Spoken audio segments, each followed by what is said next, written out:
pertama saya akan menjelaskan sedikit tentang desinfektan, antiseptik, dan antibiotik. Yang pertama, desinfektan. Desinfektan adalah bahan kimia yang digunakan untuk mencegah terjadinya infeksi atau cemaran oleh jasa teknik atau obat untuk membasmi kuman penyakit. Pengertian lain dari desinfektan adalah senyawa kimia yang bersifat toksik dan memiliki kemampuan membunuh mikroorganisme yang terpapar secara langsung oleh desinfektan. Desinfektan tidak memiliki daya penetrasi sehingga tidak mampu membunuh mikroorganisme yang terdapat dalam celah atau cemaran mineral. Selain itu, desinfektan tidak dapat membunuh spora bakteri, sehingga membutuhkan metode lain seperti sterilisasi dengan autoklav. Adapun beberapa jenis-jenis desinfektan, yang pertama klorin. Senyawa klorin yang paling aktif adalah asam hipoklorit. Mekanisme kerjanya adalah menghambat oksidasi glukosa dalam sel mikroorganisme dengan cara menghambat enzim-enzim yang terlibat dalam metabolisme karbohidrat. Yang kedua ada iodin. Iodin merupakan desinfektan yang efektif untuk proses desinfeksi air dalam skala kecil. Salah satu senyawa iodin yang sering digunakan sebagai desinfektan adalah iodofor. Selanjutnya, alkohol. Alkohol banyak dipakai untuk peralatan medis. Contohnya termometer oral. Umumnya digunakan etil alkohol dan isoprofil alkohol dengan konsentrasi 60-90%. Selanjutnya ada amonium kuartener, merupakan garam amonium dengan substitusi gugus alkil pada beberapa atau keseluruhan atom H dari ion NH4. Selanjutnya ada formaldehida. Formaldehida atau dikenal juga sebagai formalin dengan konsentrasi efektif sekitar 8%. Dan yang terakhir ada fenol. Fenol merupakan bahan antibakteri yang cukup kuat dalam konsentrasi 1-2 dalam air. Mekanisme kerjanya, senyawa ini adalah dengan menghancurkan dinding sel dan prestipasi atau pengendapan protein sel dari mikroorganisme sehingga terjadi koagulasi dan kegagalan fungsi pada mikroorganisme tersebut. Selanjutnya saya akan membahas tentang antiseptik. Antiseptik adalah zat untuk membasmi atau menghambat pertumbuhan kuman seperti virus, bakteri, atau jamur. Menurut Organisasi Kesehatan Dunia atau WHO, antiseptik ini bisa digunakan di jaringan tubuh tanpa merusak jaringan sehat di sekitarnya. Kegunaan ini membedakan antiseptik dari desinfektan. Jika antiseptik digunakan untuk jaringan tubuh, desinfektan dimanfaatkan untuk membasmi kuman pada benda mati. Selanjutnya jenis antiseptik. Yang pertama ada chlorhexidin, biasanya digunakan untuk luka terbuka atau sekitar saluran kemih. Yang kedua, antiseptik yang diencerkan, umumnya digunakan luka biasa dan luka bakar. Yang ketiga ada peroksida dan permanganat, lazim untuk obat kumur atau luka terbuka.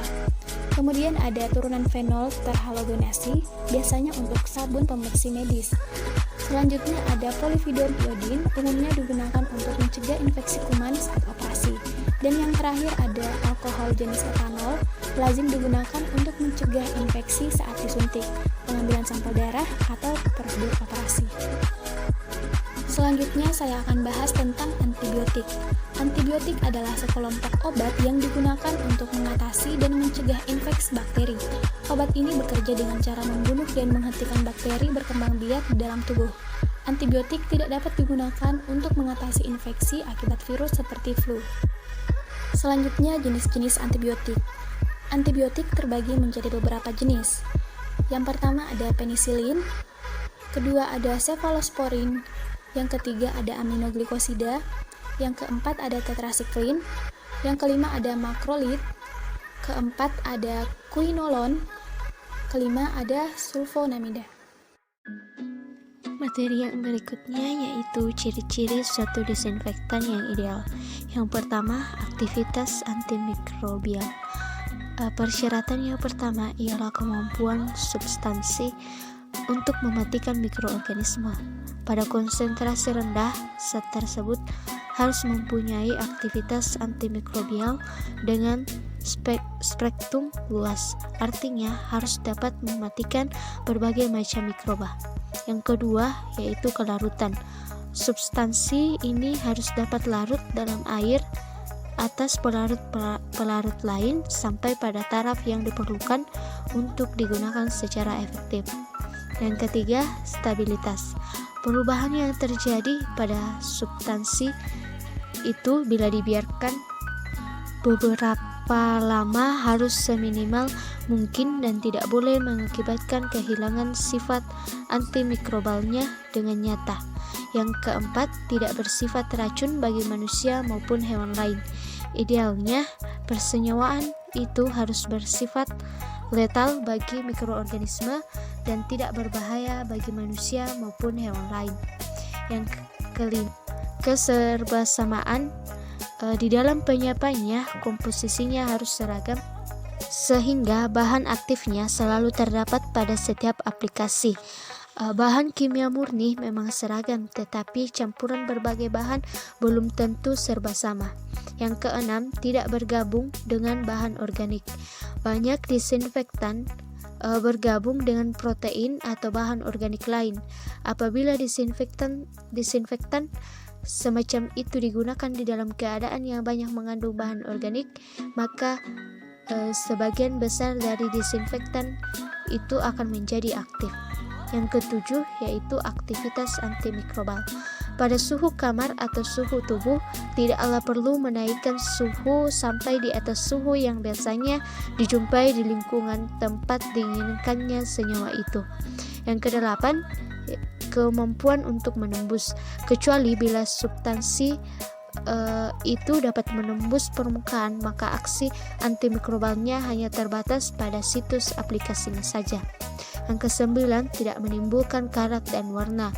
Yang kesepuluh, kemampuan menghilangkan bau yang kurang sedap. Yang kesebelas, berkemampuan sebagai deterjen. Yang kedua-belas, ketersediaan dan biaya. Senyawa itu harus tersedia dalam jumlah besar dengan harga. Antibiotika memiliki dua bentuk toksisitas terhadap bakteri.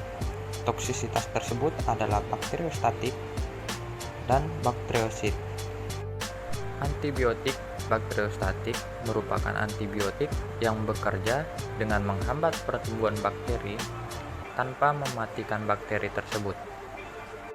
Antibiotika yang masuk dalam golongan bakteriostatik misalnya sulfonamida, tetrasiklin, kloramfenikol, eritromisin, trimethoprim, linkomisin, dan klidamisin. Penggunaan antibiotika bakteriostatik akan dibantu oleh sistem imun. Upaya perbaikan sistem imun atau daya tahan tubuh yang sakit akan dapat saling melengkapi untuk meminimalkan jumlah bakteri yang berkembang di dalam tubuh.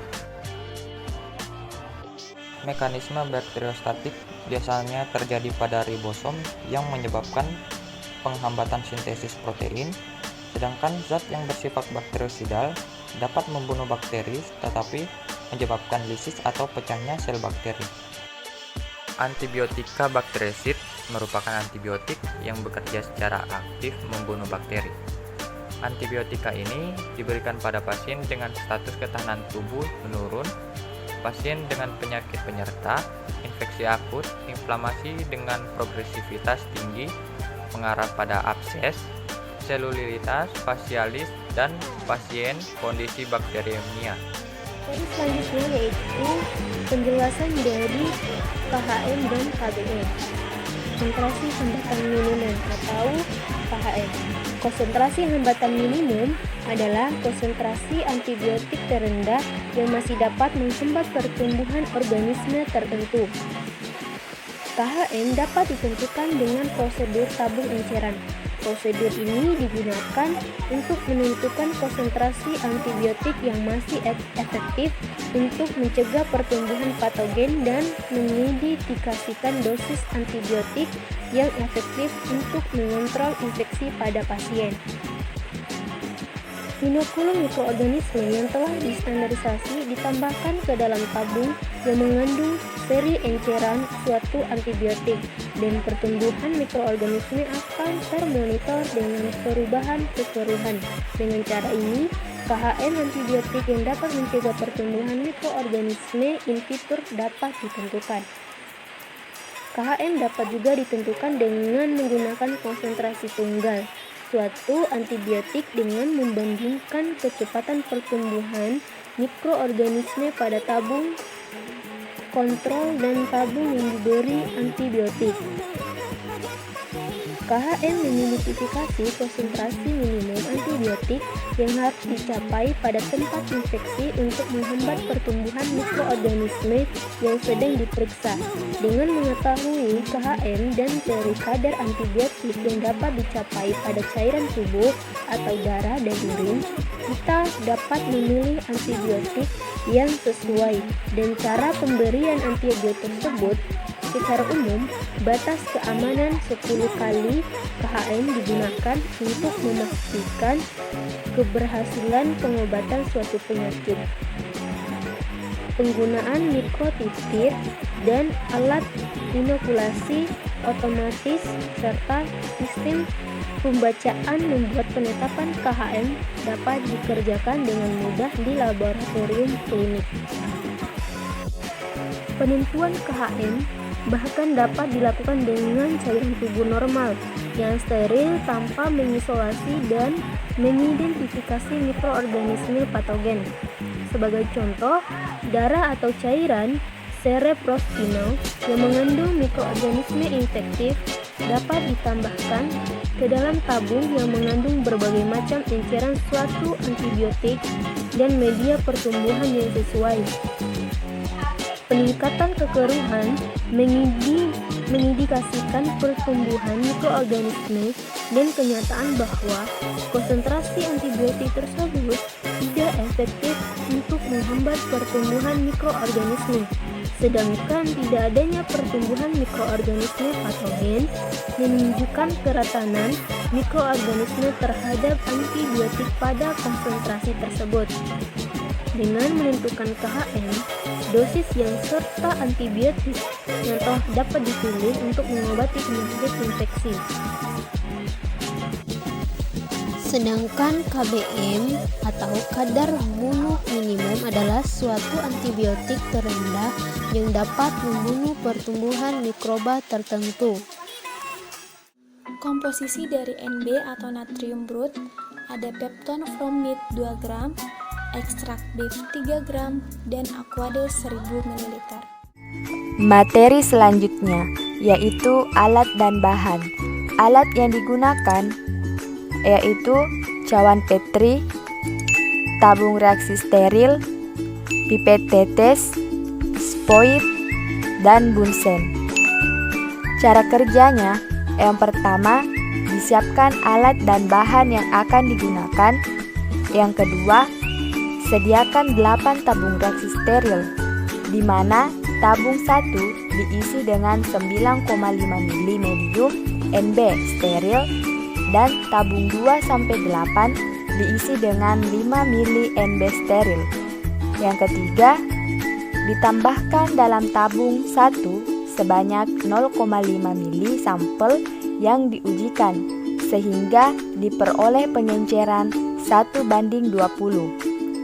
Yang keempat, dari tabung 1 diambil 5 ml dan dimasukkan dalam tabung 2, dicampur hingga homogen. Kelima, dari tabung 2 diambil 5 ml, dimasukkan dalam tabung 3. Dilakukan hal yang sama sampai ke tabung 6. Setelah homogen, diambil 5 ml dari tabung 6 dan disimpan dalam wadah lain atau dibuang.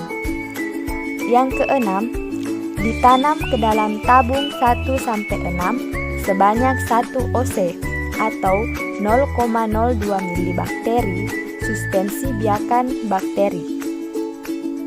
Yang ketujuh, untuk tabung 7 digunakan sebagai kontrol positif, di mana hanya berisikan medium NB 5 ml dan 1 OC atau 0,02 ml bakteri.